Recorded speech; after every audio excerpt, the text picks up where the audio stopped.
내가 그리스도와 함께 십자가에 못 박혔나니. 우리 찬양 들으시고 우리 강시작합니다.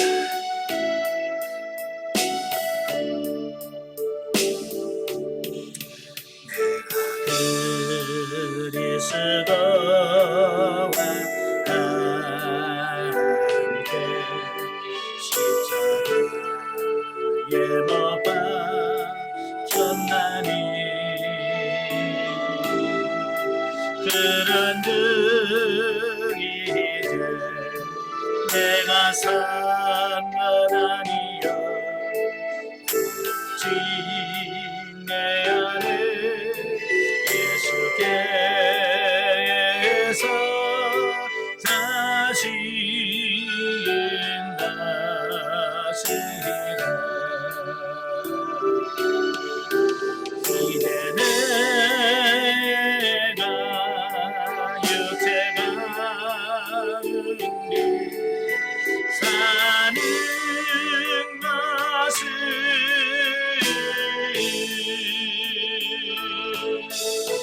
나를 사랑하사 자기만 버리신 예수 이에 사시라. 아멘. 기도하겠습니다. 은혜로우신 아버지 감사합니다. 오늘도 귀한 시간을 허락해 주시고 또 영성과 치유 의 책을 같이 나누면서 영성 훈련할 수 있는 은혜 시간을 주셔서 감사합니다. 오늘도 이 말씀을 나눌 때 성령께서 우리 지각을 열어주셔서 잘 깨달아지게 하시고 그 말씀대로 변화되어져 가는 우리가 되어주시도록 도와주옵소서. 신용을 주님께 맡겨오며 예수님의 이름으로 감사하며 기도합나이다. 아멘. 예, 이 시간에는 우리 영성과 영적 치유 우리 첫째 시간 우리 같이 나누도록 하겠습니다. 이 영성과 영적 치유는 찰스 솔로몬이라고 하신 분이 지으신 책인데요. 이 영성을 형성하는데 영적 치유, 우리 안에 영이 치유하는 데서 굉장히 도움이 많이 되는 책이기도 합니다. 예, 그래서 예전에는 영적 치유의 핵심이란 책으로 처음에는 그렇게 나와 있어요. 근데 조금 개정하고 좀 보완해서 영성과 영적 치유라는 책으로 다시 좀 개정이 되었습니다. 자, 오늘은 19페이지입니다. 19페이지 1장을 보시면 그리스도의 십자가 경험, 이 부분을 같이 읽으면서 가도록 하겠습니다. 자, 오늘날의 세상이 어떤지 알고 있는 나로서는 여러분 자신이나 여러분이 사랑하는 사람들이 인간의 힘으로 도저히 해결하거나 감당하기 거의 불가능한 문제들을 만나고 있다고 확신한다.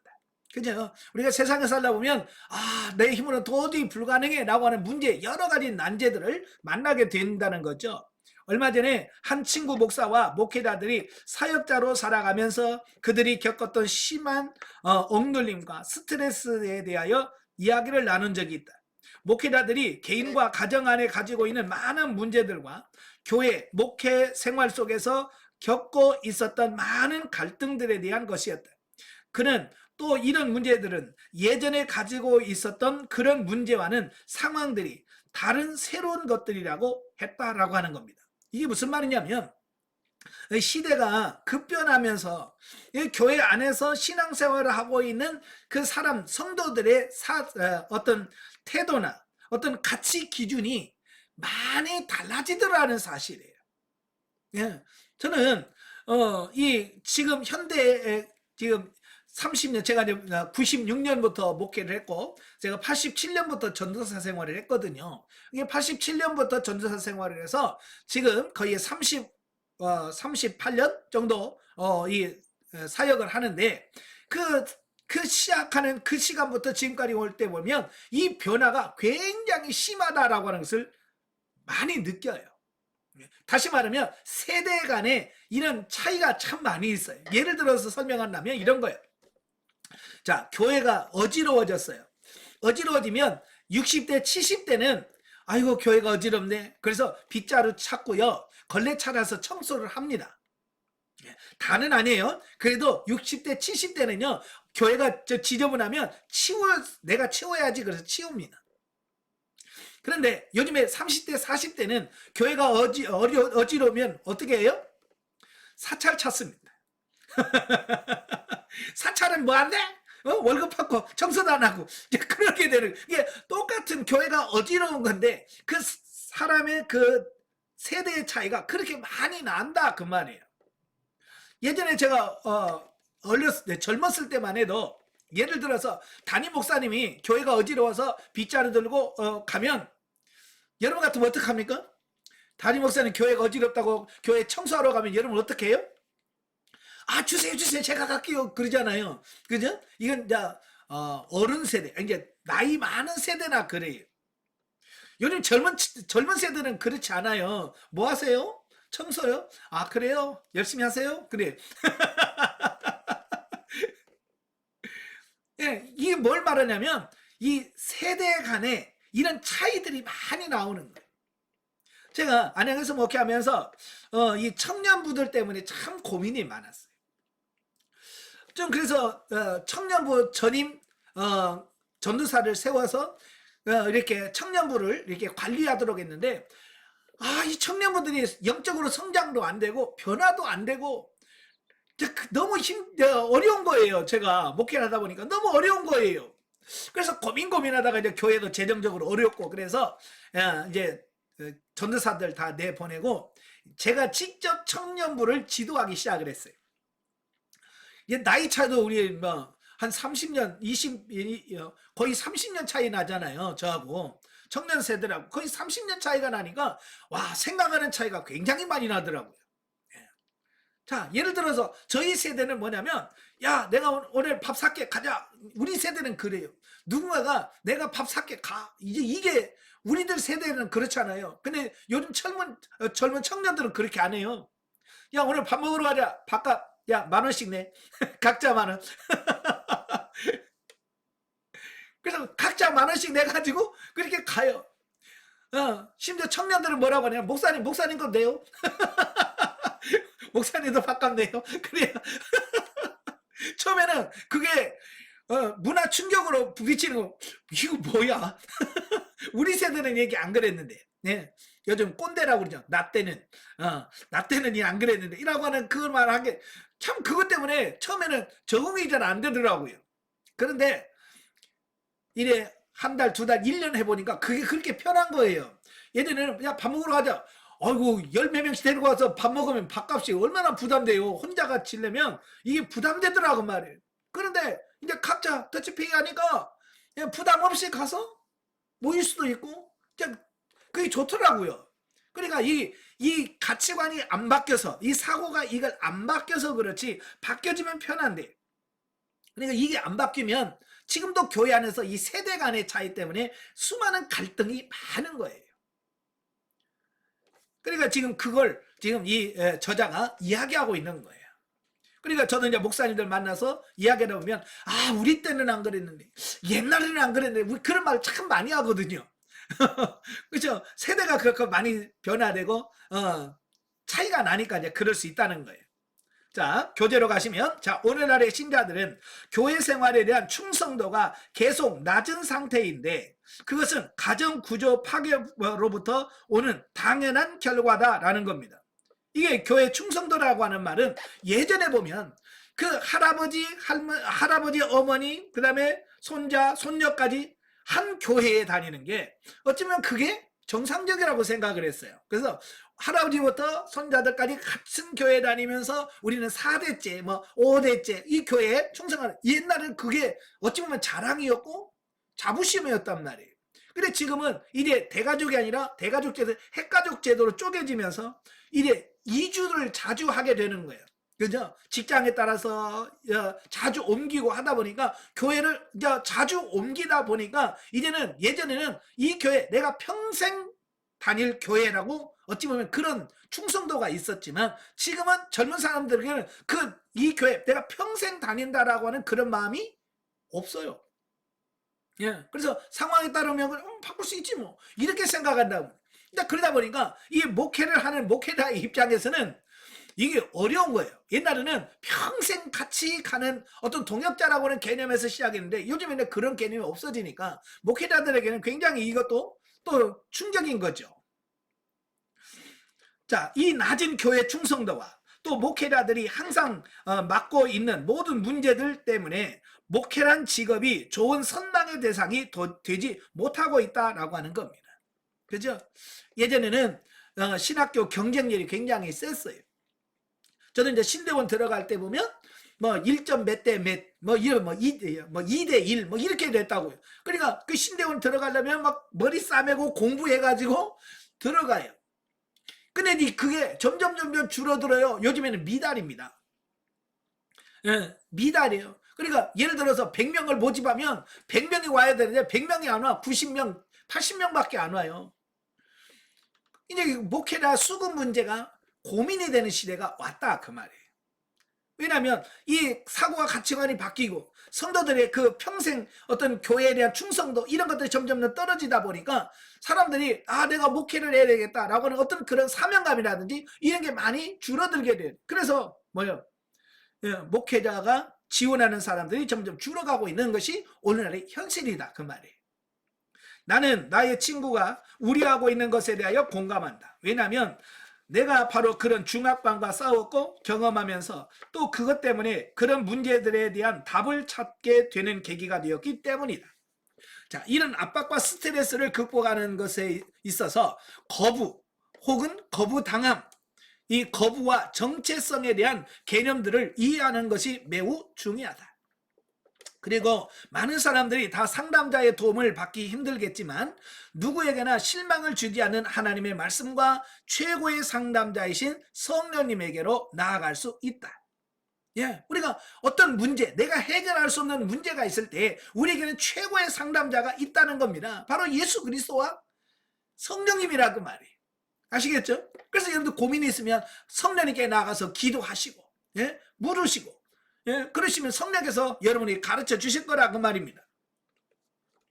자, 로마서 12장 2절에 바울의 말과 같이 하나님과 그분의 말씀만이 마음을 새롭게 함으로 변화를 받아 우리의 생애를 새롭게 만들어줄 수 있다.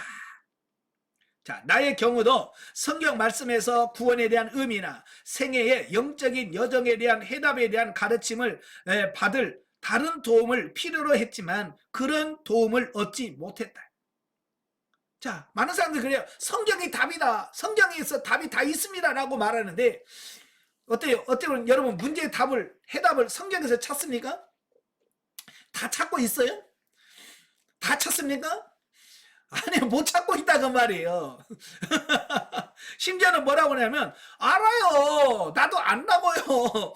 근데 안 돼요. 실제가 안 되는 거예요. 근데 지식적으로는 알고 있지만 그 알고 있는 그 부분들이 실제가 안 되어지는 이런 경우가 많은 거예요.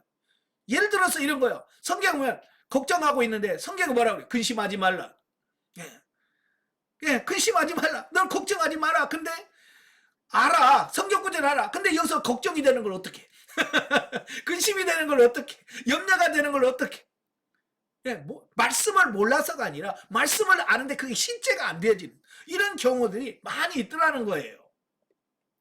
자, 이 저자가 경험한 게 뭐냐면 내가 17살 때에 그리스도를 믿는 믿음을 가지게 되었다. 하지만 나는 아직도 정서적인 문제에 무거운 짐을 등에 지고 하나님 나라에 들어온 것 같았다. 생활 속에 여러 가지 스트레스는 물론 매일 정상적인 활동을 하는 데에도 여러 가지로 어려움을 겪고 있었다. 나는 다른 사람들 앞에서 나의 이러한 열등감을 숨기려는 노력과 함께 내가 실제 가지고 있는 열등감보다 더 많은 억눌림을 받으면서 성장의 시기를 보내게 되었다. 다른 학생들보다 평균 이상의 다소 높은 지능과 학습 능력을 가지고 있었음에도 불구하고 세상의 삶을 영위해가는 것에 실패할 것이라고 느꼈다라고 하는 겁니다. 그러니까 이 저자가 이 열등감이라고 하는 그 속에 매여서 다른 사람보다 능력이 있어요. 그런데도 항상 자기는 부족하다고 느껴지는 거예요. 다른 사람은 못하다라고 느껴서 그것 때문에 많은 스트레스를 받더라 그 말입니다. 자, 그래서 정말 나의 고교 시절은 불행했다. 나는 졸업식을 견딜 수 없는 나라는 존재로부터 도피하는 나를 여겼다. 낙제하게 될 것이라는 느낌을 가지면서도 대학에 가기로 결심하였다. 대학에 들어간 뒤 첫 학기 동안 꽤 열심히 공부하였다. 전 과목을 A학점을 받고 학과장 우수 학생 명단에도 올랐다.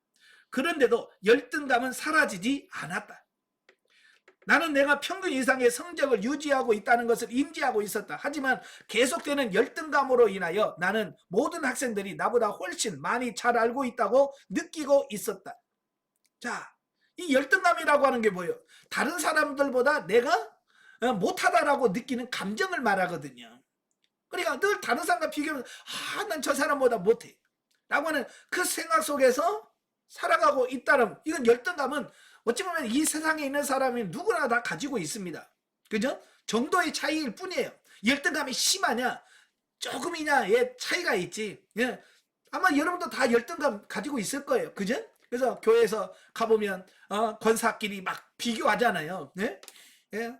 아파트는 몇 평이고 뭐 재산은 얼마고 이런 거 가지고 자꾸 해가지고 아이고 나는 저 사람보다 못하네. 어떻게 해? 이 열등감이 있으면 자꾸 비교해가면서 그들보다 못하다고 자꾸 생각한다 그 말이. 자, 나의 어린 시절의 환경은 나의 머리와 감정이 서로 다르게 돌아가도록 하는 프로그램으로 입력되어 있었다. 예, 우리가 이제 보통 흔히 사춘기라고 하잖아요. 이 사춘기라고 하는 게 뭐냐면 바로 머리의 생각과 이 감정 또 육체의 성장, 이게 안 맞는 거예요. 부조화예요. 그래서 여기서 오는 갈등이 바로 사춘기 때 경험하는 바로 이제 그런 부분들이거든요. 이때 잘못 경험을 하고 이게 잘못 인식이 되어지면 열등감에 쌓이기 쉬워요. 예. 자, 대학 2학년 때 나는 아내를 만났다. 그녀를 만나자마자 나는 그녀에게 내가 얼마나 열등한 사람인가를 확신시키려고 온갖 노력을 다하고 있었다. 그렇지만 아내는 나의 평균 이상의 학업 성적을 알고 보아왔기 때문에 내가 내 자신이 열등하다는 것을 이해시키기 위하여 온갖 노력을 하고 있는 나를 이해할 수가 없었다. 그렇죠? 상대방의 입장에서는 그게 이해가 안 되죠. 예? 그러니까 열등감이 있는 사람은 나는 못해. 근데 다른 사람은 아니야 왜 그 잘하는데 왜 그래? 최고야 괜찮아 라고 하는데 열등감 빠졌으면 아니야 난 못해 나는 못해 이런다 그 말이. 여러분도 그러시면 열등감 있으신 분들은요 항상 뭐 시키면 못해 난 못해 뭐 때문에 못하고 자꾸 못한다고 빼는 게 바로 열등감을 가지고 있는 사람들의 특징 중에 하나예요. 예. 마침내 우리는 결혼을 하였다. 2학년에서 3학년으로 올라가던 중간이었다. 내가 졸업반이었을 때 그녀는 먼저 졸업을 하고 학교에서 가르치고 있었다. 나는 대중 앞에서 말하는 직업에 도저히 자신이 없다고 생각했으므로 엔지니어링 공학을 전공하기 시작했다. 무대 공포증으로 인하여 매우 제한된 전공 선택을 해야만 했다. 내가 최후로 전공한 것은 수학이었다. 그러다 보니 가르치는 것을 원하지 않았지만 교사 자격증을 취득하였다. 마침내 나는 발티모어에 있는 로키드 마틴 회사에 취업이 되어서 엔지니어로의 생활을 시작했다. 로키드 마틴은 세계적인 기업 아닙니까? 그죠? 예. 그런 기업에 입사했으면 자부심을 가지고 내가 이런 사람이야 라고 해도 되는데 열등감이 있다 보니까 늘 거기서 뭐요? 힘든 거예요. 예. 부족하다고 생각하니까. 그런데 내가 전공으로 준비해서 가지게 된 직업에서조차도 나는 역시 열등감을 느끼고 있었다라고 하는 거예요. 그러다 보니 내가 전공하여 준비하지 않은 일들에는 얼마나 더 어려웠겠었는가라고 하는 겁니다. 예, 그러니까 우리가 이 열등감을 처리하지 못하면 계속 그 열등감 때문에 계속 스스로가 자기 자신을 질책하고 책망하고 죄의식, 죄책감 여기에 빠져들게 된다 그 말이에요. 26세가 되었을 때 세 자녀를 가지게 되었다. 나의 20대 시간들은 내적 갈등으로 점철된 날들이었다. 나는 심한 우울증과 불안감으로 고통을 받고 있었으며 25세가 되기까지 위장염을 알았다. 자, 여기서 심한 스트레스를 많이 받다 보니까 그 스트레스의 영향으로 위에 염증이 생기는 바로 스트레스성 위염이 생기게 되어지는 거죠. 근데 그 스트레스가 어디서 왔다고요? 예, 열등감에서 비롯된 것이다 라고 하는 거예요. 자, 한때 나는 하루에 400mg의 토라진을 복용한 적도 있었다. 27살이 되었을 때 나는 파산 선고를 하고 예수 그리스도 주님께 온전히 내 인생을 맡겼다. 교회에 열심히 나가며 매우 열심히 교회 봉사를 했다. 그러나 주님을 위하여 전신을 바쳐 일한다고 필연적인 영적 성장이 이루어지는 것이 아니라는 사실을 발견했다. 이게 이제 중요한 거예요. 많은 사람들이 내가 새롭게 돼야 돼, 더 열심히 해서 내가 주님 앞에 쓰임받는 사람이 돼야 돼 라고 교회 나가서 열심히 봉사한다 그 말이에요. 안 하던 봉사도 하고 안 하던 기도회도 나가고 막 열심히 하는데 문제는 뭐냐면 영적 성장이 안 이루어지더라는 거예요. 네. 이건 뭘 말하냐면 외적 열심으로만 이런 부분은 해결할 수 없다라고 하는 거예요. 근데 오늘 많은 사람들이 지금 이 저자가 한 것 같은 똑같은 삶을 살아가고 있습니다. 그래서 내가 영적으로 좀 성장하지 않은 것 같아 라고 생각하면 내가 나 봉사를 더 열심히 해야 돼. 그래서 막 안 하던 내가 교사도 하겠습니다. 내가 성가대도 하겠습니다. 내가 전도팀도 들어가겠습니다. 라고 해서 막 열심히 하는데 이게 원하는 영적 성장이라든지 이건 안 이루어져.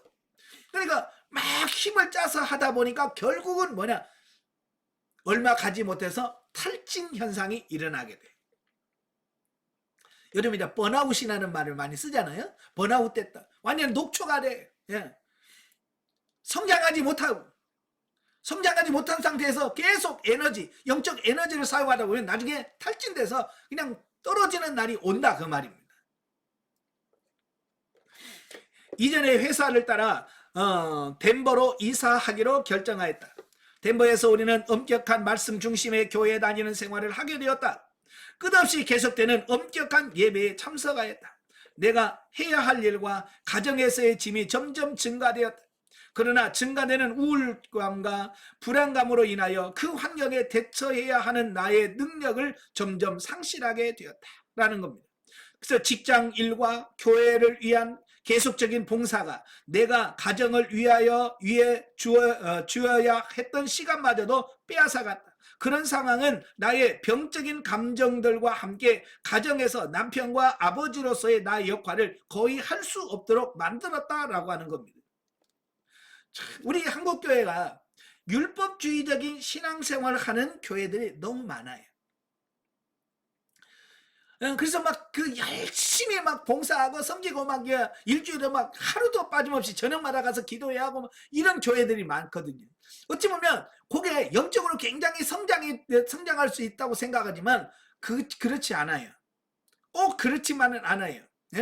그래서 결국은 뭐냐면 그렇게 해도 채워지지 않고, 결국은 뭐냐면 그렇게 거기다가 매 퇴근해서 교회 가서 막 봉사하고 섬기는 그 과정 속에 뭐냐면 부모로서, 엄마로서의 역할, 아내로서의 역할, 이런 걸 못하는 겁니다. 거기다가 다 쏟다 보니까 자녀들이랑 할 시간이 없는 거예요. 그러니까 결국은 율법주의적인 신앙생활을 하면 결국은 뭐냐면 가정에서의 영적인 이런 부분에서 갈등이 생기고 문제가 생길 수밖에 없더라는 거예요. 자, 여러분도 그러죠?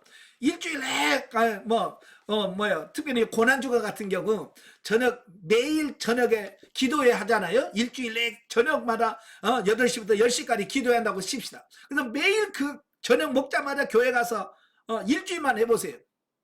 어때요? 자녀들의 관계가 어떻던가요?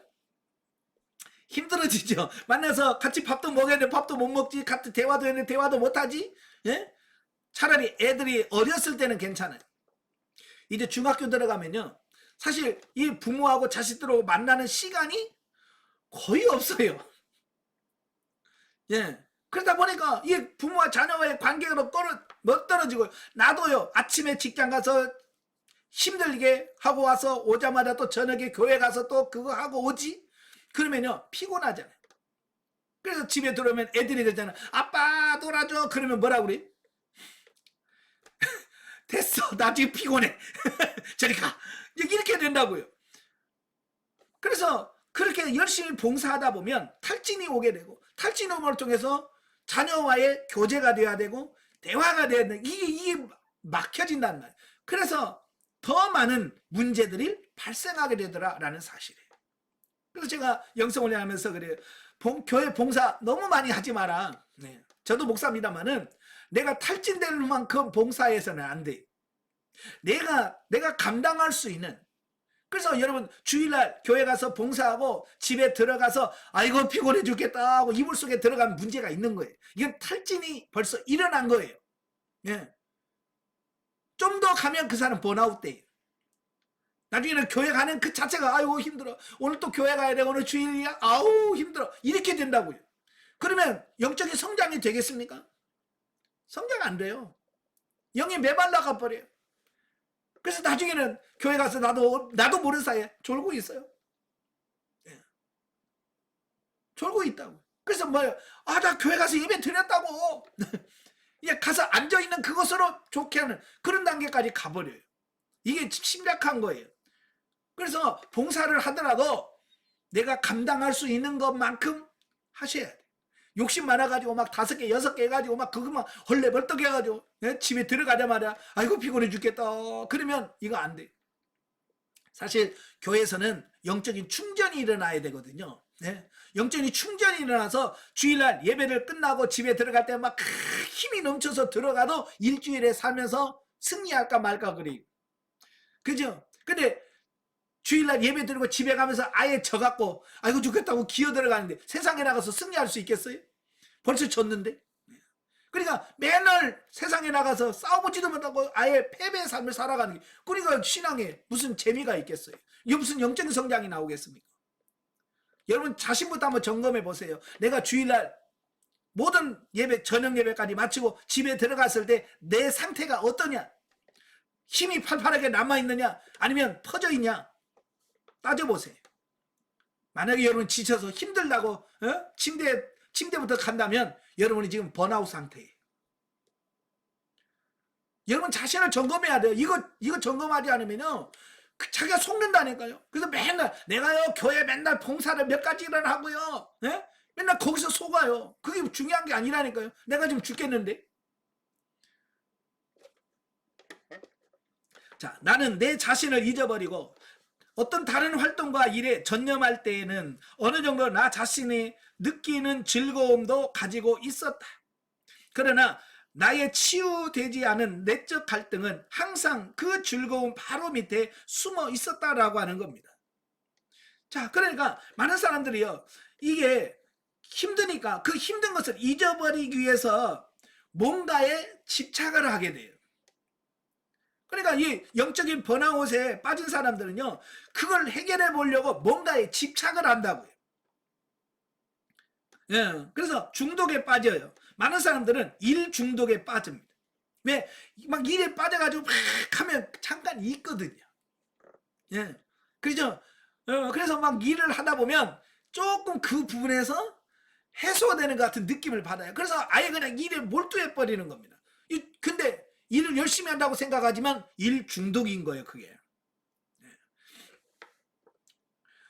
자, 그래서 34살이 되었을 때 나는 다면경화증. 다면경화증은 우리는 동맥경화증이라고 그러죠. 동맥경화증이라는 잠정적 건강 진단을 받게 되었다. 34살이면 아주 젊은 때 아닙니까? 그죠? 근데 그 스트레스가 바로 심장에 무리가 오게 되고, 자, 그래서 그런 질병을 걸리게 된다, 그 말이에요. 그 진단 결과가 세부 검사에서 다시 검증되지 않았을 때 개인적으로 나는 그 결과가 암이었으면 더 좋았을 것이다 라고 실망해요. 그러니까 너무 번아웃 상태 되니까 살아있는 그 자체가 스트레스인 거예요. 그러니까 차라리 아이고 죽었으면 좋았다 라고 한다는 거예요. 어때요? 여러분 혹시 죽었으면 좋겠다라는 생각이 들어요, 안 들어요? 이렇게 힘들게 살 바에 차라리 그냥 가는 게 낫겠다 이런 생각 들어요, 안 들어요? 솔직하게 아마 들 거예요. 저도 종종 듭니다, 가끔. 그래서 저도 이제 이렇게 집회하고 저녁에 강대상에 자려고 가면서 아휴 힘들다. 그냥 이대로 갔으면 좋겠다. 이런 생각이 가끔 들어. 나도 피곤하니까 육신적으로 이게 감당이 안 되면 저도 그런 생각이 들어요. 그게 번아웃 되고 있다라고 하는 신호란 말이에요. 죽고 싶다. 나 천국 빨리 가고 싶다. 이런 말은 결국 내가 지금 내 삶이 힘들다라고 하는 그 표현이거든요. 그죠? 예. 그래서 내가 하나님 믿기 때문에 아이고 내가 자살해야지 그런 말을 못 한다고. 그죠? 그래서 자살해야지 그런 말을 못하고 그냥 천국 갔으면 좋겠다라는 표현을 하는 것뿐이지만 그거나 같은 말이라 그 말이에요. 그만큼 지금 힘들다라는 것을 의미하고 있는 거예요. 차라리 암으로 죽는 편이 명예롭고 인생을 끝내는 기회가 되리라고 생각했다. 우울증과 불안감 증세로 1965년 10월에 절정에 이르렀다. 그때 내 나이가 35이었다. 그날 나는 회사에서 집으로 오면서 내내 눈물을 흘렸다. 나는 출구가 없는 상자 안에 갇혀 있다고 느꼈다. 막막할 때가 있죠. 그죠? 도대체 언제까지 이래야 돼? 언제까지 이런 삶이 계속돼야 되나? 라고는 그 막막함이 오면 정말 절망하게 되거든요. 나는 성경에서 하나님의 이런저런 약속의 말씀들을 읽으면서 나의 그 상황에서 해답과 출구를 찾으려고 안간힘을 썼다. 예, 죽겠으니까. 예, 오직 죽겠으니까 성경 말씀 뒤지면서 그것을 살아보려고 하겠습니까? 그해 10월 25일 밤 나는 더 이상 하루라도 살아갈 수 없음을 알았다. 그때 나는 뒷머리에 심한 통증을 치료하는 중이었고 만일 내가 그리스도인이 아니었다면 자살이 유일한 선택이었을 것이다. 예, 예수를 믿어도 이런 고통이 심하면 항상 마지막은 생각은 뭐예요? 자살을 생각하게 된다 그 말이에요.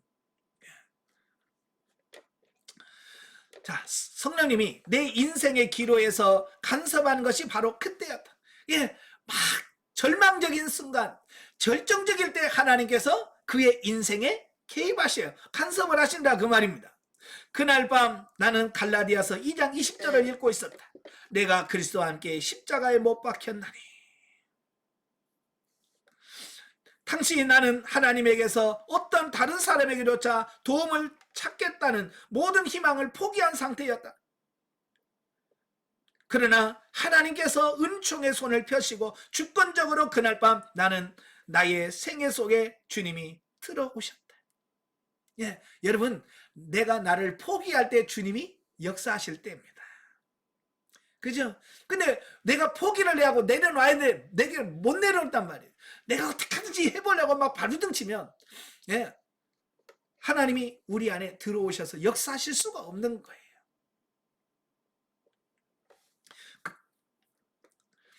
그리고 그날까지 지고 있던 모든 불안감과 우울증과 뒷머리 통증과 모든 열등감에서 나를 해방시켜 주셨다.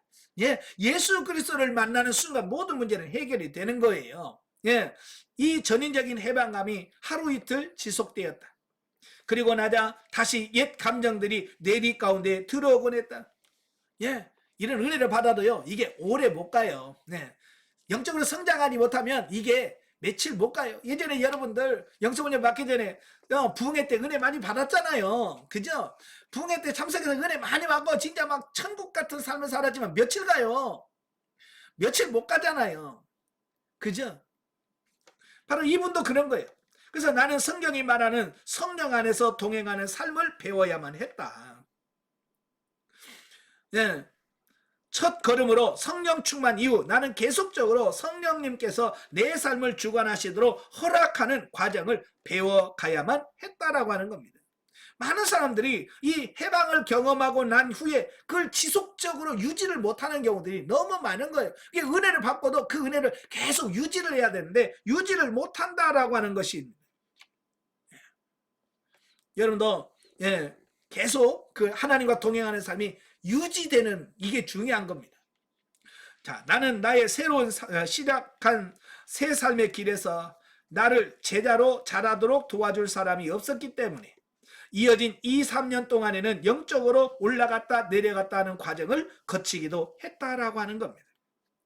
참 영적인 성장에서 이 좋은 멘토, 지도자를 만난다고 하는 것은 복인 거예요. 내가 힘들고 어려울 때 정말 속 저 안에 있는 것까지 터놓고 얘기할 수 있는 대상이 있다라고 하는 것은 진짜 복이에요. 예, 바로 이분도 이런 갈등을 하지만 누군가가 그걸 도와줘야 되는데 도와줄 사람이 없는 거야. 그러니까 그게 2, 3년 동안이나 계속 그 갈등의 시기를 오래, 지도자가 있다면 그냥 한 번에 딱 해결될 수 있거든요. 그렇죠? 그런데 가르쳐주는 사람이 없으니까 그게 오래 갈 수밖에 없어요. 제가 전에 강의하면서도 그랬잖아요. 예? 저는 뭘 하나를 통과하기 위해서 5개월, 6개월 동안을 씨름하면서 예, 그걸 터득하고 그렇구나라고 깨달아. 근데 여러분은 가만히 앉아가지고 제가 강의하면서 이랬어요. 그러면 그 강의 한 2, 3분 들으면서 여러분 그냥 통과할 수 있는 새로운 길을 열자는. 그래서 지도자가 그래서 중요한 거예요. 자, 그 첫 해 동안 나는 풍성한 삶에 관한 주제 책들과 전기와 자서전들을 비롯하여 100여 권의 책을 읽었다.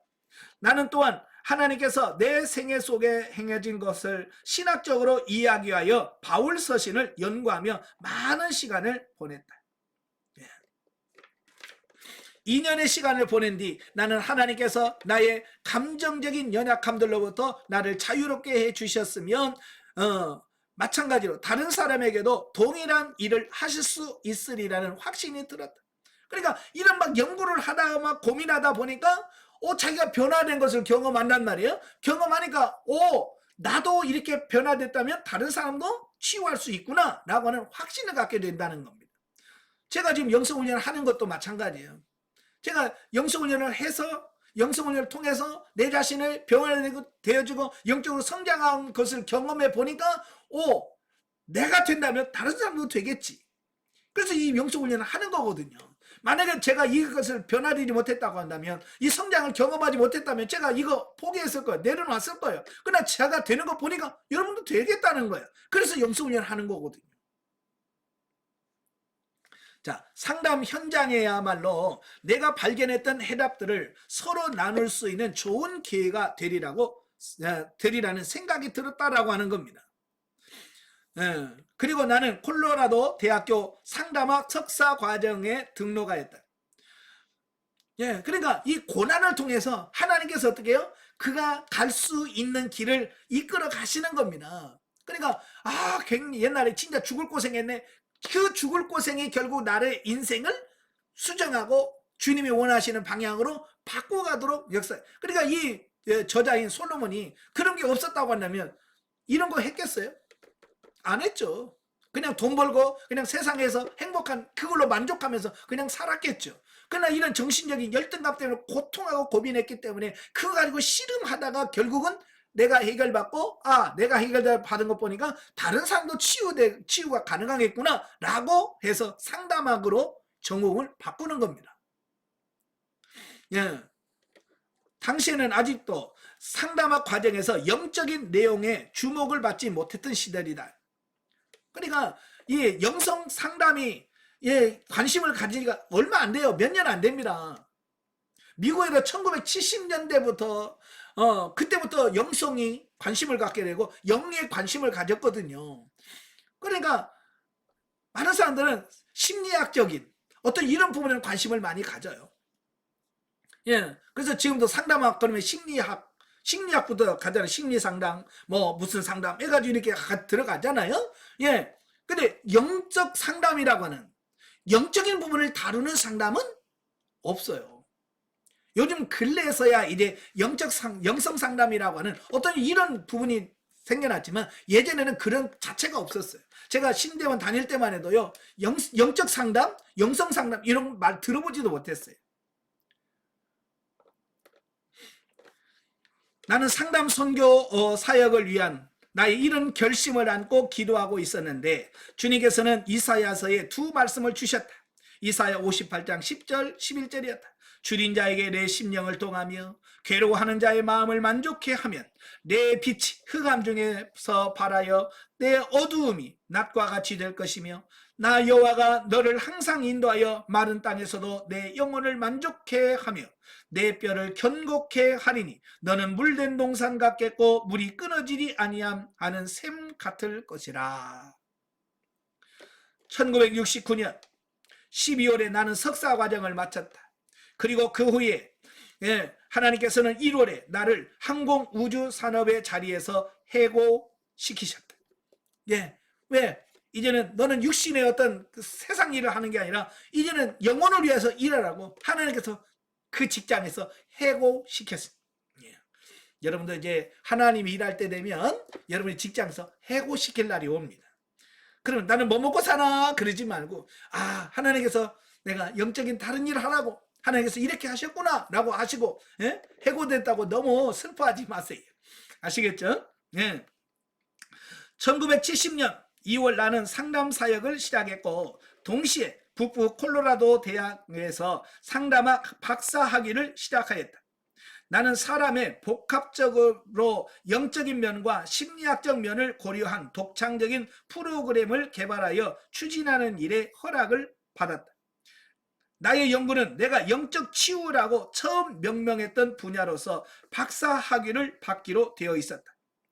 그 학위 과정 중에 나에게 오히려 그리스도인들보다 무신론자, 불가지론자, 유태인 교수 등이 큰 도움이 되었고 우호적임을 발견했다. 일부 기독교인들은요, 그리스도의 십자가와 우리의 관계가 우리 자신의 삶에 주는 효능에 대하여 언급을 하지 말거나 강조하지 말아야 한다라고 계속 강요했다라고 하는 겁니다. 자, 이런 거 볼 때, 영적인 이런 이야기를 할 때 여러분 기독교인들이 잘 들을 것 같아요? 안 들어요. 정말 교회 다니는 사람들이요, 이 영성 이야기 싫어합니다. 참 신기한 게 그거예요. 예. 바로 이 솔로몬도 마찬가지예요. 이런 영적인 이야기를 하니까 기독교인들은 도움을 안 주더라는 거예요. 못 주더라는 거예요. 도리어 불신자들, 유태인들, 어떤 이런 무신론자 이런 사람들이 협조를 잘하더라 그 말이에요. 자, 왜 그럴까요? 기독교인들은요, 이런 영적인 부분, 이 정신적인 부분이 말을 하면 전부 뭐라고 그래? 그 믿음 없어서 그래. 믿음 없어서 그래. 기도 안 해서 그래. 그걸로 그냥 다 두리뭉실해서 그냥 해버린다는 거예요. 그러니까 우울증 얘기를 해도 마찬가지예요. 교회에서 여러분, 교회에서 정신, 나가 우울증이래요. 그런 사람 있어요, 없어요? 거의 없어요. 왜 그런 줄 알아요? 우울증 걸렸다 그러면 사람들은 전부 다 어떻게, 예수 믿는 사람 왜 우울증 걸려? 네? 믿음 없다고 그냥 손가락질 해버려요. 그러니까 교회에서도요, 힘들어 죽겠는데도 우울하다고 말 못합니다. 왜? 믿음 없는 사람이라고. 예. 심지어는 뭐라고 그래? 저 귀신 들렸다고. 귀신 들렸다고 우울증 환자를 귀신 들렸다고 매도를 시켜버린다고요. 제가 안양에 있을 때 어느 분이 와서 저보러 그래요. 목사님, 귀신 빼낼 수 있어요? 저한테 그래. 그래서 아니 왜요? 그랬더니 제가 자기 아는 사람이 있는데 귀신 들려가지고 완전히 무기력한 상태에서 아무것도 못하고 있다. 그렇게 얘기를 하는 거예요. 그러냐? 그럼 한번 데려와봐라.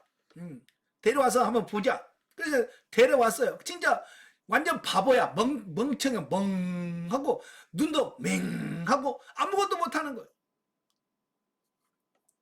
그래서 기도해서 영적으로 분별해 보니까 이거 귀신 들린 게 아니에요. 귀신 역사가 아니고 우울증이 심해서 그런 거거든요. 우울증이 워낙 심하다 보니까 이제 자기 이게 자아라고 하는 이게 없잖아요. 우울증이 심하면 이제 모든 걸 포기해버려요. 그냥 딱 놓아버리면 진짜 아무것도 못하는 무능력한 사람이 되거든요. 그러면 이제 귀신이 역사를 하긴 해요. 왜? 의지가 없으니까. 그래서 그분이 왔을 때 기도해 주고 이래 의지를 발동할 수 있도록 조금씩 숙제를 내주면서, 예? 아무것도 못하는 그분한테 성경 읽고 기도 몇 시간 하세요. 그러면 하겠어요? 아무것도 못하지. 네. 그래서 처음에 숙제 내준 게 뭐냐면, 일단 이 우울증이 심해서 그러니까 그 정신병원에 가서 정신병원을 가는데 예수 믿는 사람 원장을 찾아라. 예수 안 믿는 사람은 이런 거 잘 이해 못한다. 그러니까 예수 믿는 사람, 정신과 의사인데 예수 믿는 사람. 그러면 영적인 부분을 조금 이해할 수 있는 분이거든요. 그래서 그런 분을 찾아라. 그래서 그런 분에게 치료를 받으면서 일단 약물을 써라. 그냥 워낙 심하니까 의지가 전혀 발동이 안 되니까. 그래서 약을 일단 쓰고 그 다음에 숙제를 해준 게 뭐냐면 하루에 찬송 1장씩 하는 거. 그걸 숙제로 내렸어요. 그래서 이래 일주일마다 이제 저희 교회 등록하면서 이래 그걸 계속 시켰어요. 그다음에 수요일도 나오고 금요일도 나오고 주일도 나오면서 나올 때마다 제가 기도하면서 또 숙제 내주면서 상담해주면서 하니까 정상적으로 돌아왔어요. 예. 그런 거예요. 근데 그걸 사람들은 뭐 귀신 들렸다라고 막 매도를 해가지고, 예? 그렇게 하는 경우가 너무 많다면 분별을 못 하니까. 그러니까 사실은 교회 안에서 내가 우울증 환자요 라고 말하는 사람이 없어요. 왜?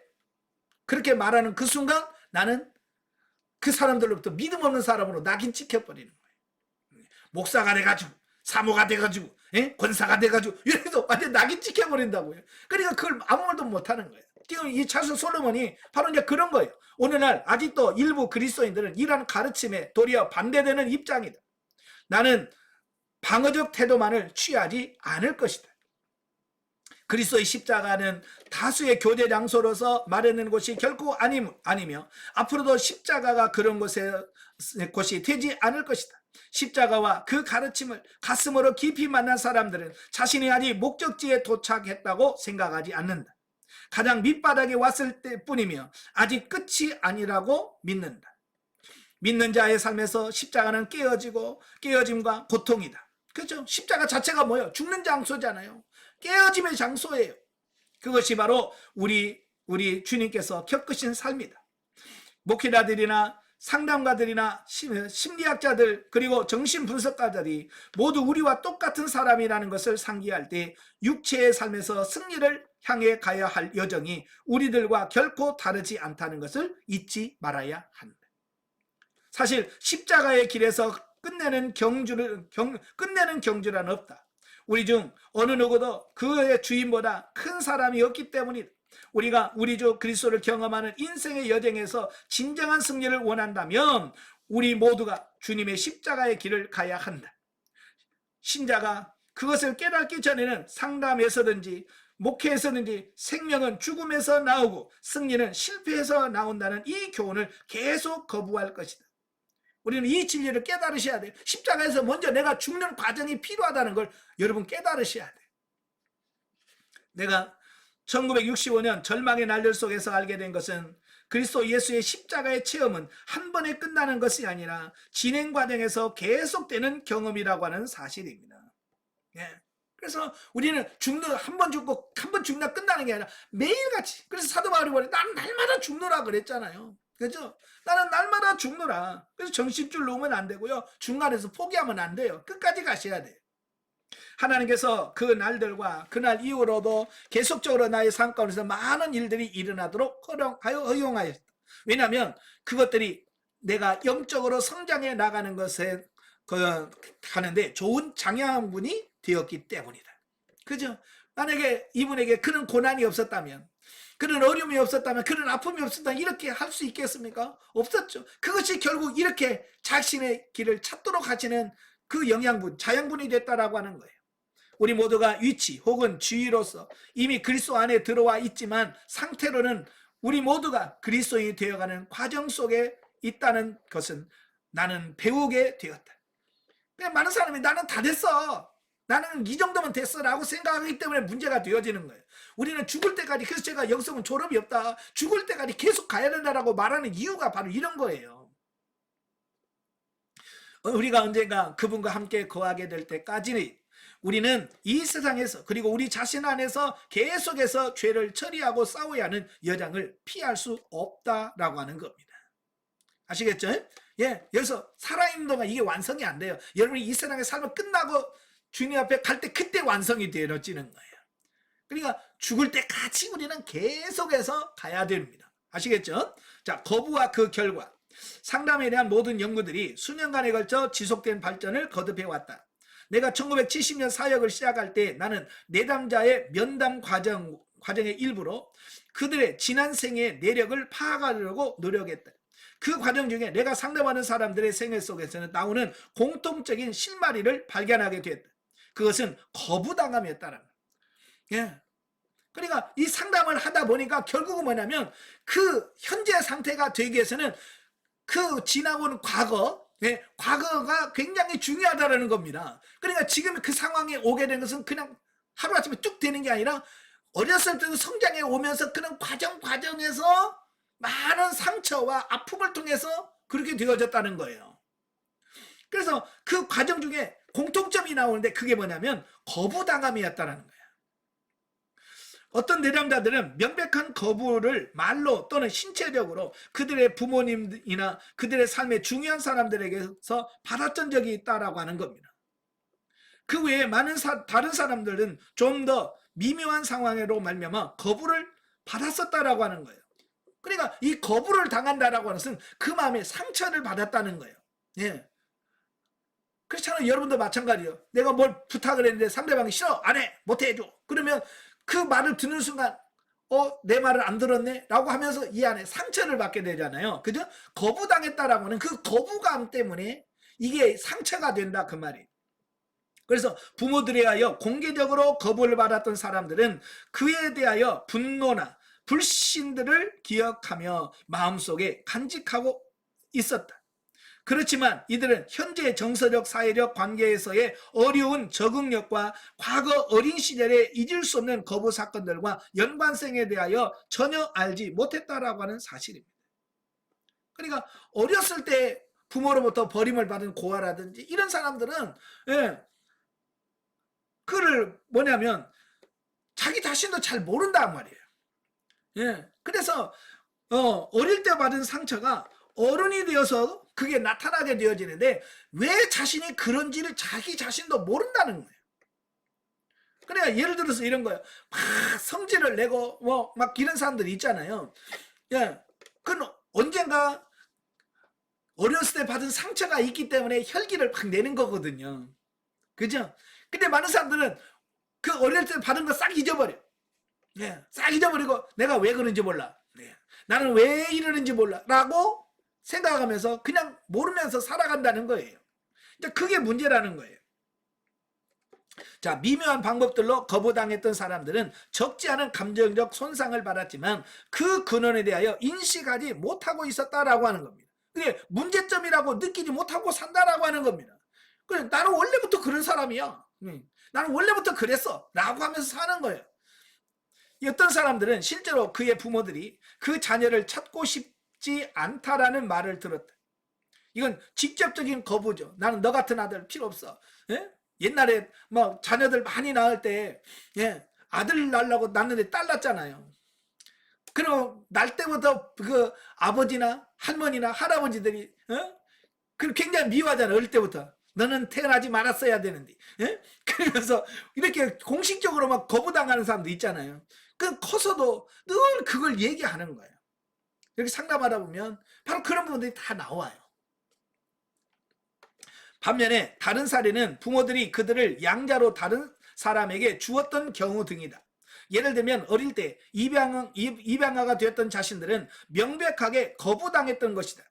그들을 낳은 부모들이 다른 방법이 없어 어쩔 수 없이 그렇게 하였다 하더라도 입양된 자녀들은 대체로 거부당했다고 생각한다는 거예요.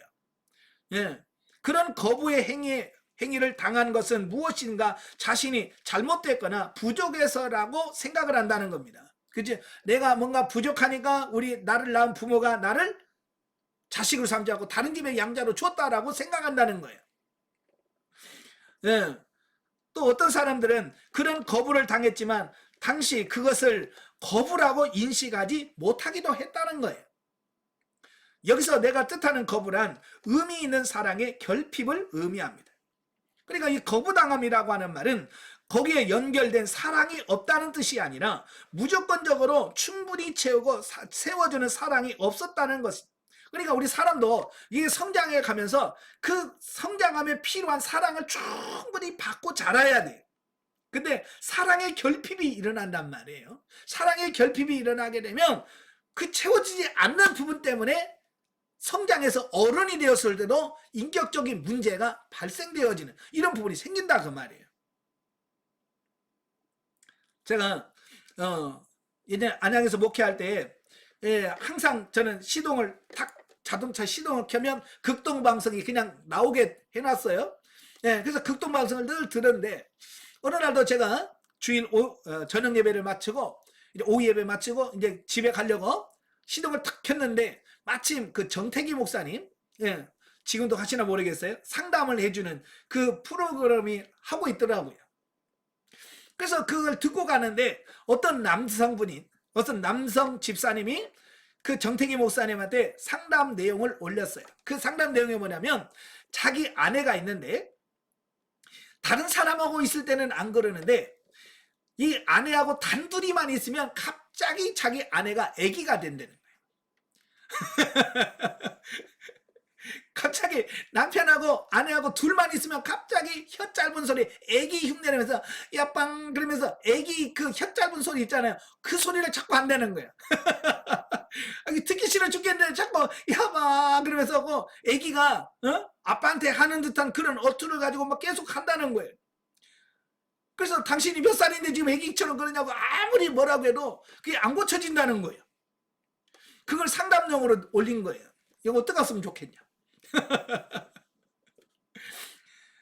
그러니까 그 정태기 목사님이 그 얘기를 하는 거예요.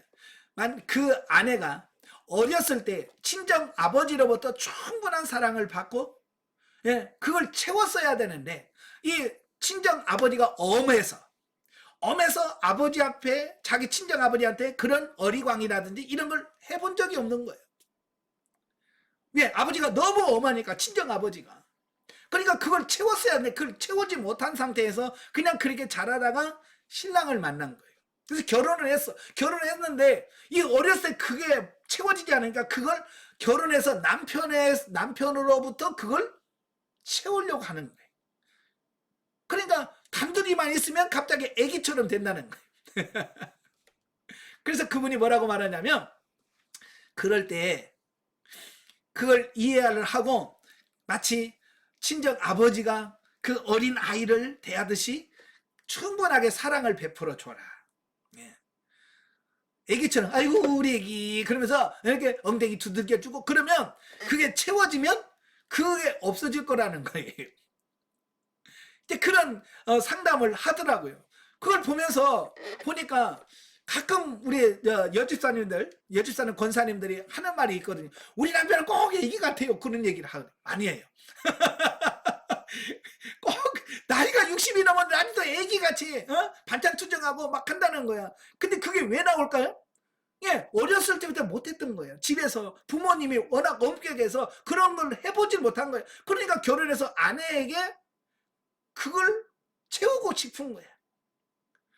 그런데 결혼해서 지금까지 그렇게 많이 했는데 아내가 그걸 못 받아준 거예요.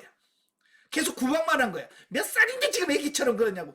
그래서 그걸 못 채워준 거야. 그러니까 그 60이 넘어도 70이 돼도 그걸 못 채우니까 계속 애기 짓을 계속 한다는 거예요. 이걸 성인 아이라고 그래. 성인 아이. 예. 60이라고는 어른이라고 성인이 됐는데 그 성인 속에 어린 아이가 들어있는 거예요. 그게 뭐냐? 사랑의 결핍, 채우지 못한 부분들이 있기 때문에 그런 현상들이 나온다는 거예요. 이제 여러분의 남편들 잘 보십시오. 여러분의 아내들 잘 보십시오. 그리고 하는 행동을 잘 보시면 그 애기 같은 짓을 하면 어렸을 때 사랑이 부족했구나. 부족했구나. 그걸 느끼시고 그걸 채워주려고 서로 노력을 해야 돼요. 그래서 결혼이라고 하는 것은 부부를 서로 채워주려고 해야 되는데 요즘에 젊은 부부들은 채워주려고 하지 않고요. 서로 완벽한 사람을 원하는 거예요. 근데 완벽한 사람이 세상에 어디 있어요? 그러니까 어때요? 좀 살다가 애 안 맞아, 성격이 안 맞네, 갈라집시다. 이렇게 해서 여러분 이혼율이 굉장히 많이 늘어나잖아요. 예. 그걸 받아주고 서로 해서 이걸 세워가야 되는데 그걸 모르니까 그런 현상이 벌어지는 거예요. 여러분 채우셔야 됩니다. 예. 자, 사랑의 결핍도 문제예요. 또 그런데 이 과잉 보호도 문제란 말이에요. 과잉 보호, 성취에 기초한 수용, 부모들의 조기 사별, 또 긴 유아기의 보호 기간, 부모들이 원했던 성, 아들 아들 혹은 딸의 자녀가 아닌 경우 등 여러 가지 원인이 있을 수 있다라고 하는 거예요. 때로는 매우 미묘하게도 의도와는 상관없이 인식하지 못한 채 피할 수 없는 원인 등으로 또 앞에 여러 가지 원인이 종합되어 거부를 당할 수 있다라고 하는 겁니다. 그 거부당함이 결국 그 사람이 제대로 이 정신적인 영적인 성장을 방해한다 그 말이에요. 또 과잉 보호를 받는 자녀는 자기 나이에 맞는 결정을 스스로 하도록 허락되지 않았으므로 자신감이나 무엇을 스스로 결정하는 능력이 개발되지 못하는 거예요. 여러분이 이 과잉 보호라고 하는 것은 뭐냐면 자기가 사랑받지 못한 사람, 사랑에 결핍한 사람들이 결국은 자기 자녀에 대한 과잉 보호를 하게 되는 거예요. 그러니까 피해의식을, 나는 나 때는 말이지 그런 부모의 사랑 못 받았어. 그러나 나는 이제는 내 사랑을, 내 자녀를 사랑할 거야. 그러니까 그 사랑의 결핍이 반대급부적으로 과잉 보호를 하게 되는 거야. 그러면 애들한테 너 그런 거 하지 마. 내가 다 해줄게. 이렇게 되어지는 거예요. 그러다 보니까 결국은 또 다른 문제를 야기시킨다라고 하는 겁니다. 그래서 부모들은 부주의하게도 자녀들에게 무엇을 결정하는 능력이 없다고 말하면서, 그러면서 그 자녀들은 자신이 열등하다고 여기면서 어떤 열등감 콤플렉스를 계속 가지게 만들게 된다라고 하는 겁니다. 그러니까 뭘 하냐면 너 가만히 있어. 너는 못하니까 가만히 있어. 그러면 그 아이는 그 말을 들으면서 내가 못하는가 보다. 나는 부족한가? 라고 생각한다 그 말이에요. 그의 부모들은 그를 매우 사랑하므로 그를 위해 모든 것을 다한다. 그러나 그런 부모의 행동이 자녀가 한 인격으로 자라가기를 허락하지 않는다는 결론을 가져오게 된다 그 말이에요. 이것은 전혀 의도하지 않았던 것이므로 부모님도 자녀도 잘못되어 가고 있는 상황에 대하여 인식하지 못한다라고 하는 겁니다. 그래서 부모들도 아이고 그렇게 자식한테 그렇게 하면 안 돼요. 그러면 뭐가 내가 사랑하는데 뭐가 문제냐라고 말. 문제 의식을 못 느낀다 그 말. 그게 문제라 그 말이에요. 그래서 과잉 보호로 망가진 자녀는 그의 부모님에 대하여 불안정한 양면성을 가지게 된다. 그는 자기 부모에 대한 사랑 때문에 그를 사랑한다. 반면에 부모님의 과잉 보호 때문에 또한 붕괴도 한다. 그러니까 때로는 고맙기도 해. 이렇게 사랑해 주니까 고맙기도 하지만 자기가 못하게 하는 어떤 그런 부분에 대해서는 또 분노를 느낀다고, 이 양면성에 대한 부분을 보게 되는 거예요. 보통 부모님들이 그에 대하여 인지하지 못하므로 그는 이유 없이 그들에게 분노의 감정을 가지고 생각한다. 그리고 또한 미움과 분노의 감정을 가지고 감사하게 생각 못했던 것에 대하여 죄책감을 느낀다. 자녀가 하나인 경우가 다른 여러 자녀인 경우보다 훨씬 더 과잉 보호 현상을 가져오기가 쉽다라고 하는 겁니다. 그래서 한때 많이 썼던 마마보이, 파파걸 이란 많이 들어봤잖아요. 그래서 나중에 성장해가지고 직장에 갔는데 직장에서 그러더니 이번 다음 주에 지방에 출장 가야 된다고 그러니까 잠깐만요 우리 엄마한테 물어보고요 그랬다고 그랬잖아. 직장에서 다른 데 출장 가는데 부모 허락을 왜 엄마의 어떤 허락을 왜 받아요? 그러나 어려서 너무 과잉 받아 보니까 스스로 자기가 결정하고 판단하고 이런 걸 못 한다는 말이에요. 자, 부모들이 자녀를 사랑하는 데 있어서는 있는 그대로의 자녀이기 때문이 아니라 그가 성취한 것 때문에 사랑한다고 생각할 때, 즉 행위를 근거로 수용할 때 거부당함을 느낀다. 그러니까 우리도 자녀들 사랑할 때 우리는 이런 경우들이 많잖아요. 너 이번에 시험 100점 맞으면 너 이거 하면 이런 그런 조건을 많이 내세우잖아요. 그죠? 바로 그런 부분도 역시 거부감으로 느낀다라고 하는 거예요. 우리는 그에게 어떤 도전을 주고 뭘 하기 위해서 그렇게 할 수도 있잖아요. 너 이번 시험에 반에서 몇 등 하면 내가 뭐 사줄게. 이런 거 많이 하죠. 그죠? 자녀들에게 어떤 도전감을 주고 어떤 경각심을 주려고 하긴 하지만 결국 그것이 성취되면 문제가 안 되겠지만 이게 못했을 때는 그걸 거부감으로 느낀다는 거예요. 그래서 마음에 또 다른 상처를 준다는 거예요. 그래서 그런 조건부적인 어떤 그런 성취를 가지고 사랑을 베풀고 이런 거 하지 말라는 거예요. 아시겠죠? 자, 또 부모의 죽음이나 이혼으로 부모를 잃은 자녀는 그의 의식하는 기억에 앞서서 느끼는 거부를 경험합니다. 그러나 본인은 전혀 그것을 이해하지 못할지라도 유사한 경우 보통 아이들보다 더 오래 인큐베이터 안에 있던 아이는 부모의 잘못이 아니라 다만 의학적 필요에 의하여 그렇게 하였다 할지라도 사랑이 떠난 공간을 경험했다고 볼 수 있다. 그래서 그런 것이 어린아이에게 정서적 상처를 남기게 될지도 모른다는 겁니다. 예. 그러니까 누가 뭐 인큐베이터 넣고 싶어서 넣습니까? 그죠? 어쩔 수 없이 의학적으로 3달보다도 미리 나와서 미숙해서 그 아이를 성장시키기 위해서 인큐베이터 들어가서 생활을 하잖아요. 그죠? 어쩔 수 없이 살리려고 한 겁니다. 그러나 그 인큐베이터 아무것도 없는 그 상에서 있는 동안에 그 아이가 뭘 받아요? 상처를 받는다는 거예요. 우리는 생각을 해요. 저것이 뭐 한다고. 예. 그렇게 생각할 수 있겠지만 그러나 그 아이는 정말 엄마의 심장 소리도 안 들리지 아무것도 안 해 기계음만 들리는 그 속에서 한 달, 두 달, 석 달은 있다고 생각해 보세요. 예. 비록 진영은 아직 어리지만 그게 남아있더라는 거예요. 그래서 그게 사랑의 결핍 그래서 결국 거부감을 느끼게 된다라고 하는 것을 보게 됩니다. 또 중간쯤 보면 한 아이는 그의 부모들이 죽음으로 멀리 떠나가 버리면 1차적인 사랑의 수용의 자원을 잃게 된다. 그래서 그것이 누구의 잘못도 아니지만 부모의 부재가 그 자녀의 인간관계 속에서 계속적으로 성인이 될 때까지 영향을 끼친다라고 하는 겁니다. 그러니까 부모 중에 한쪽을 잃는다든지 일찍 돌아가신다든지 자 이런 경우에는 그 상실된 부분 그것을 상처를 가지고 성장한다는 겁니다. 예, 저도 초등학교 1학년 때 저희 아버님이 돌아가셨거든요. 예, 그래서 저희 어머니 혼자 저를 키우셨어요. 그러니까 뭔가 모르게 성장하면서 늘 그 아버지의 부재 그 자리가 안 계신 그것이 큰 상처 그게 되어지는 거예요.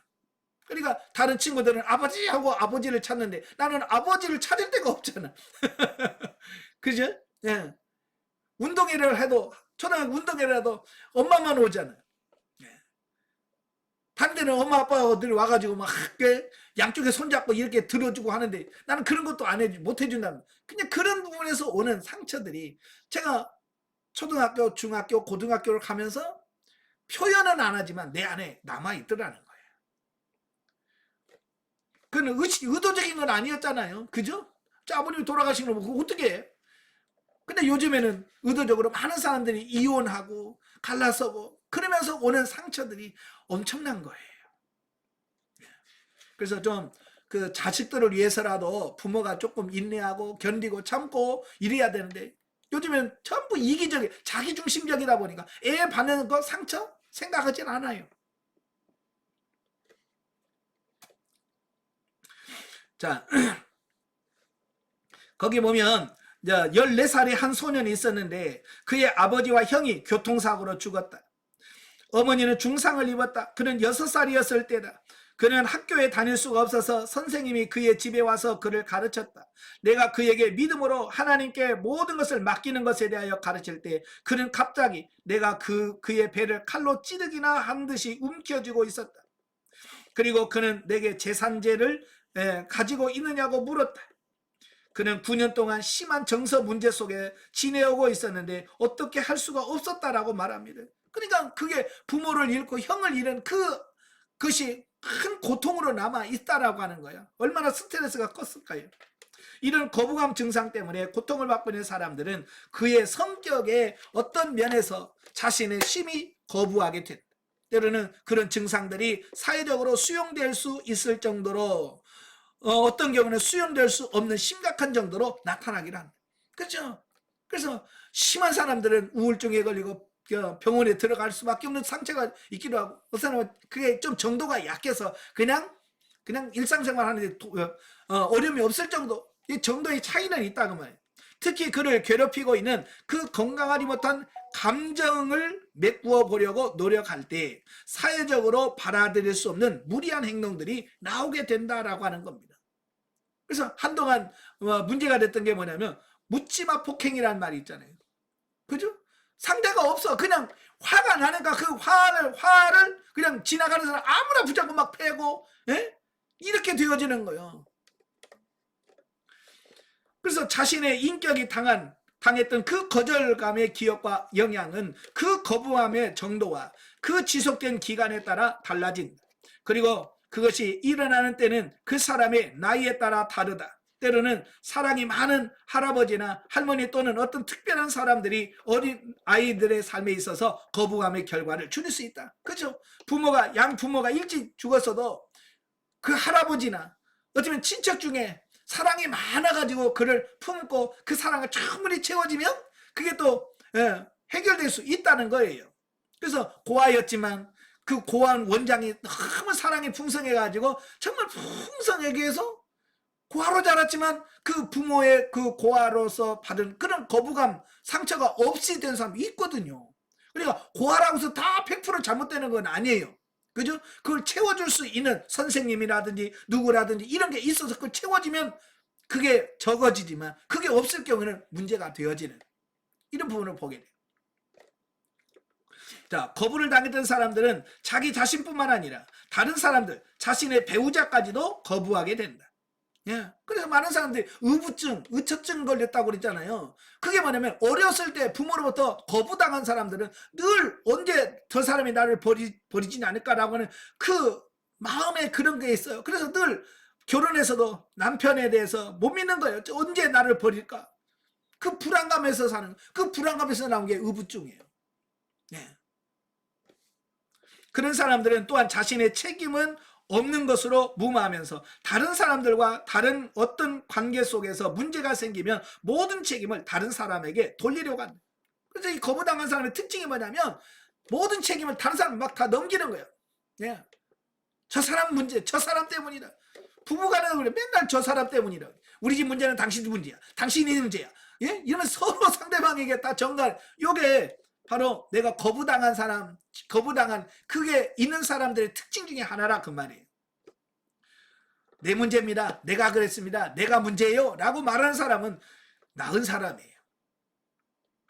자, 거부를 당한 사람들은 책임을 수용하거나 거절하는데 문제를 가진다. 예, 이건 뭐냐면 이 거부를 당한 사람들은 책임을 수용하거나 거절하는 문제를 어떤 분은 그래요. 뭐 누가 부탁을 하면 거절을 못한다고 하는 분들이 계시죠. 그죠? 예, 왜냐하면 자기가 어렸을 때 거부당한 것 때문에 상처를 받은 사람은 다른 사람이 뭘 하면 거부를 못하는 거예요. 예, 그래서 뭐든지 그냥 좀 보증 좀 서주시오. 그러면 예, 알았습니다 하고 써주는 거야. 이걸 거부를 못하는 거예요. 왜? 어렸을 때 거부당한 그 상처가 있어서 내가 거부하면 저 사람이 또 힘들겠지? 그러니까 이 거부를 못하는 겁니다. 그래서 이 거부를 당한 사람들은 받아들이는 걸 못하든지 또 너무 잘 거절을 못한다든지 라고 하는 그런 문제가 발생하게 되어지는 겁니다. 그래서 이 수용을 못하는 이 부분은 뭐냐면 좋은 걸 줘도 그걸 받아들일 수 있는 그게 안 되는 거예요. 그 밑에 예화가 나오죠. 어떤 사람이 화학 엔지니어였는데 어느 날 그 상사가 와서 말하죠. 우리가 당신에게 5,000달러의 봉급 인상을 해주고 자동차도 한 대 주겠네 라고 말했다. 그는 상사의 제안에 대답하기를 그래요? 그렇다면 난 사직하겠습니다 라고 했다. 여러분 봉급 올려줘 자동차 준다는데 나 이 회사 그만둘래요. 이게 이해가 돼야 안 돼요? 고맙습니다 그래야 되죠. 그죠? 근데 이건 어릴 때 거부감을 받은 사람은 그걸 못 받아들이는 거예요. 왜 나한테? 예, 왜 그러는 거야? 또 그것 줘놓고 나 어떻게 또 부려먹으려고? 이런 거죠. 그런 부분에서 많은 이 거부감이 오는 그 후유증이 굉장히 큰 거예요. 그래서 교회에서도 보면 책임을 지어주면 그걸 막 못하겠다고 막 하는 사람들이 있어요. 그죠? 아이고 이번에 구역장 아씨 나 구역장 못해 이번에 회장 아씨 나 못해 이런 사람도 있잖아요. 바로 이게 수용을 못하는 사람들이에요. 예, 어떤 책임감이나 뭘 이렇게 하면 그걸 못하는 분들 이게 뭐냐 어렸을 때 거부감을 많이 경험한 사람들이 그런 수용을 못하거나 또 남이 부탁하면 거절을 못하는 어떤 그런 성향들로 나올 수 있다라고 하는 겁니다. 아시겠죠? 자, 맨 밑에 거부당함의 원인과 결과는 나의 책 거부의 출입 그리고 거부의 증후군이라고 또 수용의 길이라고 하는 그 책이 있는데요. 그 책을 참고하길 바란다고 나와 있습니다. 자, 거부 증상에 대한 좋은 해답은 수용이다. 그러니까 이 거부감을 받은 이 사람들이 그걸 거기서 벗어나올 수 있는 방법은 뭐냐? 수용하는 거다. 좀 받아들일 수 있는. 받아들이려고 하다 보니까 어때요?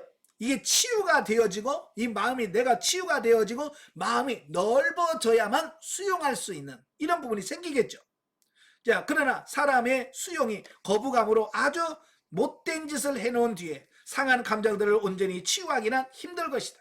그것은 도움이 된다. 그러나 시한부의 궁여지책일 뿐이다. 그러나 그리스도 안에서 받아들여지고 수용받는 체험만이 진정한 치유가 된다라고 말씀해주고 있습니다. 그래서 예수님이 뭐라고 그랬어요? 수고하고 무거운 짐져라 다 내게로 오라. 내가 너희를 쉬게 하리라. 예수님은 뭐야? 다 받아주겠다라고 말씀하잖아요. 그러니까 여러분도 힘드신 부분이 있으면 예수님한테 가세요. 예수님한테 가시면 예수님 다 받아들이거든요. 그 다음에 정체성입니다. 예, 정체성은 중요성과 그것이 우리 존재의 전체 영향을 미치는 여러 면에서 또한 나의 상담의 한 부분이 되었다.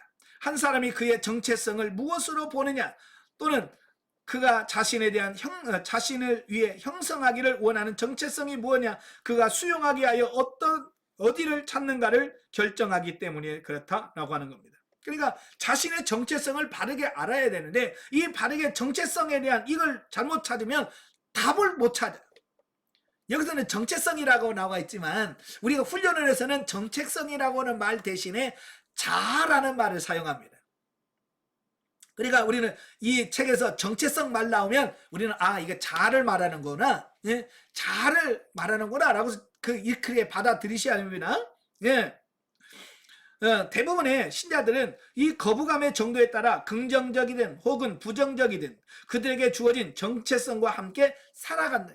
이게 어쩔 수 없어요. 우리는 자아와 함께 살아갈 수밖에 없는 거예요. 이게 싫어도 어쩔 수가 없어. 이게 자아니까 나 같이 살아갈 수밖에 없는 겁니다. 그래서 이 자아가 어떻게 형성됐냐에 따라서 이 삶이 좌우되더라라고 하는 사실입니다. 자, 넘겨서 사도 바울은 우리의 육체적인 정체성 이걸 옛자라고 표현합니다. 육신적 정체성은 육적 자아 또는 옛자라고 이야기를 합니다. 그 다음에 영적인 정체성 이 영적인 정체성은 뭐예요? 영적 자아 또는 새 자아라고 말하는 겁니다. 그러니까 사도 바울은 이 정체성 자아는 두 가지가 있다. 자, 이걸 이야기를 하고 있는 겁니다. 즉 사람의 차원과 속성에 기초한 정체성과 성령의 능력을 통하여 주어진 정체성을 구분하였다. 그러니까 육적 자와 영적 자, 세자와 옛자 이건 구분해야 된다라고 하는 거예요.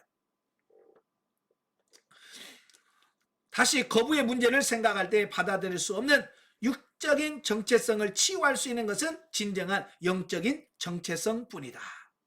그것만이 유일하고 올바른 그리스도의 관계로서 우리에게 줄 수 있는 정체성이다. 그러니까 이 육적 자아를 깨트리고 영적 자아, 영적인 정체성으로 바르게 회복되어지는 것만이 중요하다라고 말씀해주고 있습니다. 그래서 계속해서 사도 바울은 뭐라고 말하냐면 옛사람, 옛자아는 죽어져야 된다. 파쇄돼야 된다. 라고 말씀하고 있는 겁니다. 아시겠죠? 예, 쭉 넘겨서 34페이지 가시면 자, 두 번째 챕터에 보면 많은 사람들이 자아와 자아 부인이 진실로 무엇을 의미하는지에 대하여 잘못된 개념을 가지고 있다.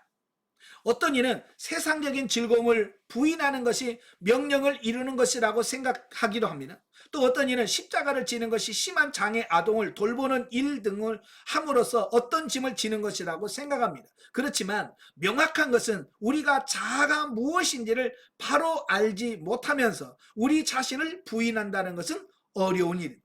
그렇죠? 보통 뭐라고 하면 자아를 모르기 때문에 자기 부정, 자아 부정하라는 이게 뭘 부정하라는 거야?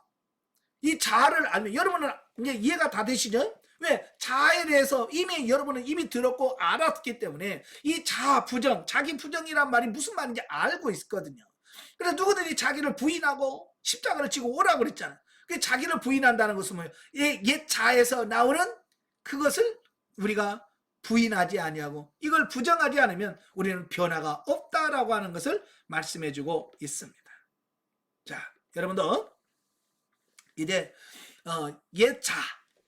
옛자를 깨뜨리시고 오직 새롭게 태어나는 여러분이 되시길 바랍니다.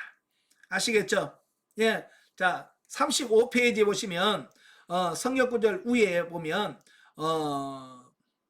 진실로 우리가 그리스도 안에서 하나님의 자녀로서 너무나도 사랑을 받고 수용받는 우리의 새로운 정체성의 기쁨과 축복을 알기를 원한다면 우리는 일생 동안 형성 과정에 있었던 우리의 어린 아기를 버려야 한다. 여기서 어린 아기는 뭡니까? 예, 우리 안에 있는 옛 자아들을 말합니다. 어렸을 때 받은 거부감, 어떤 이런 것들을 처리하지 않으면 우리가 어린아이로 남아있다. 아까 성인아이라는 말이 있잖아요. 나이는 60, 70이 되어서도요, 내 안에 영적 어린아이가 있으면 그 어린아이 같은 삶을 살 수밖에 없는 거예요. 그래서 빨리 그 부분을 처리하고 변화돼서 성장하고 성숙해야만 진짜 변화된 삶을 살아갈 수 있다는 것을 말씀해주고 있습니다. 자, 이렇게 해서 오늘 첫 때 1장 그리스도의 십자가 경험에 대한 부분을 말씀을 드렸어요. 시간 관계상 좀 생략한 부분이 있습니다. 시간 내셔서 한번 처음부터 다시 이 강의를 생각하면서 다시 한번 쭉 읽어보십시오. 이해될 때까지. 그러면 여러분 안에 내가 왜 이런 현상이 일어나는가, 내가 왜 이렇게 살 수밖에 없는가, 이런 부분들이 알려지고 알아지고 깨달아질 겁니다. 그러면 그 부분 하나씩 처리해 가다 보면 여러분 영적 치유가 여러분에 이루어질 겁니다. 기도하겠습니다. 은혜로우신 아버지 감사합니다. 오늘도 우리를 사랑하셔서 귀한 말씀을 들었습니다. 우리가 어렸을 때부터 받았던 많은 상처와 거부감으로 인하여 우리가 어른이 됐지만 우리 안에 어린 아이들이 있음을 보게 됩니다. 이 부분들을 주님 발견하게 하시고 처리시켜 주시사 우리가 어린아이로 삶이 아니라 성장하고 성숙한 사람으로서의 삶이 나올 수 있도록 도와주시옵소서.